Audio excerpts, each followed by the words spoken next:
Every afternoon, as they were coming from school, the children used to go and play in the giant's garden. It was a large, lovely garden with soft green grass.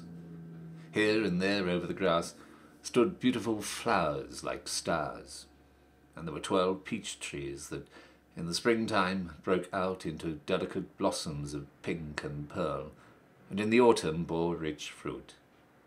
The birds sat on the trees and sang so sweetly that the children used to stop their games in order to listen to them. "How happy we are here," they cried to each other. One day the giant came back. He'd been to visit his friend, the Cornish ogre, and had stayed with him for 7 years. After the 7 years were over, he had said all that he had to say, for his conversation was limited, and he determined to return to his own castle. When he arrived, he saw the children playing in the garden. "What are you doing here?" he cried in a very gruff voice, and the children ran away. "My own garden is my own garden," said the giant. "Anyone can understand that, and I will allow nobody to play in it but myself." So he built a high wall all round it and put up a notice board: "Trespassers will be prosecuted." He was a very selfish giant. The children had now nowhere to play. They tried to play on the road, but the road was very dusty and full of hard stones, and they did not like it. They used to wander round the high wall when their lessons were over and talk about the beautiful garden inside. "How happy we were there," they said to each other. Then the spring came, and all over the country there were little blossoms and little birds. Only in the garden of the selfish giant it was still winter. The birds did not care to sing in it, as there were no children, and the trees forgot to blossom. Once a beautiful flower put its head out from the grass, but when it saw the notice board it was so sorry for the children that it slipped back into the ground again and went off to sleep. The only people who were pleased were the snow and the frost. "The spring has forgotten this garden," they cried, "so we will live here all the year round."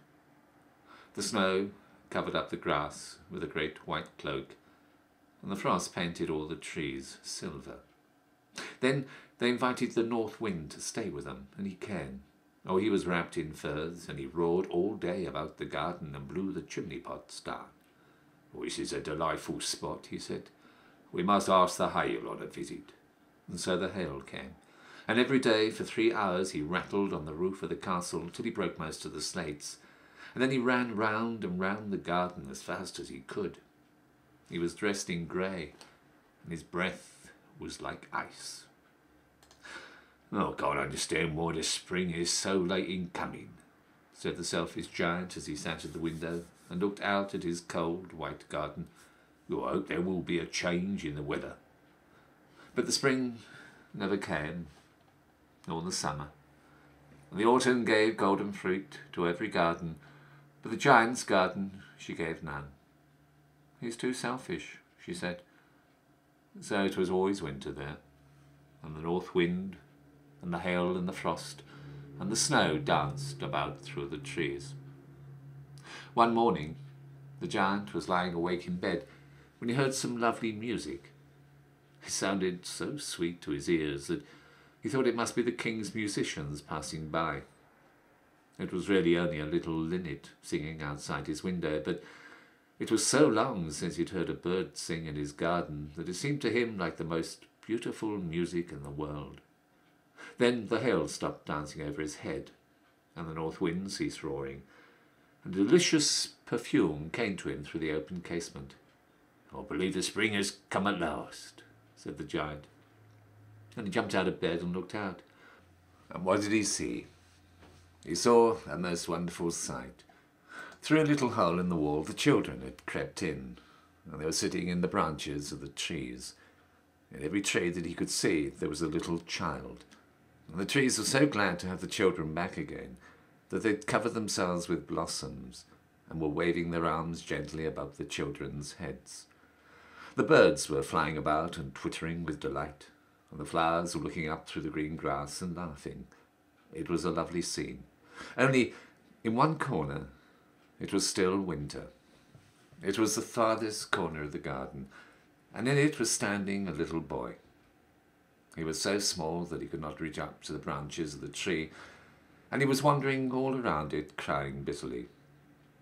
The poor tree was still quite covered with frost and snow, and the north wind was blowing and roaring above it. "Climb up, little boy," said the tree, and it bent its branches down as low as it could. But the boy was too tiny, and the giant's heart melted as he looked out. "How selfish I've been," he said. "Now I know why the spring would not come here.